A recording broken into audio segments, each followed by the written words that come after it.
Shape-shifting robots, a sci-fi breakthrough. Scientists have just created robots that can shift between solid and liquid states.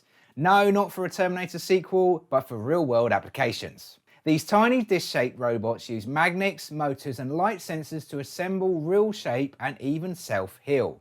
Inspired by how embryos form in nature, researchers designed them to switch between rigid and fluid states, just like cells do when sculpting and developing a body. The secret, a combination of magnetic adhesion, motorized gears and light-based coordination.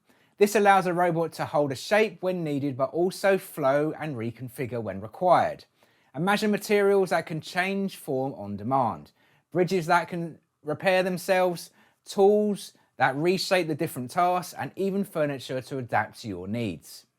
Right now it's a small proof of concept, but the potential is huge. The future of robotics isn't just about machines, it's about materials that think and adapt. Sci-fi is getting closer to reality, one breakthrough at a time. And that's your robot news update for today. Don't forget to join me for my weekly live robot optimized workshop if you're interested in learning more about robotics and the latest trends for business. Also make sure to subscribe to the channel so you don't miss out on future updates. I'm RoboPhil from Robot Philosophy and I'll see you next time.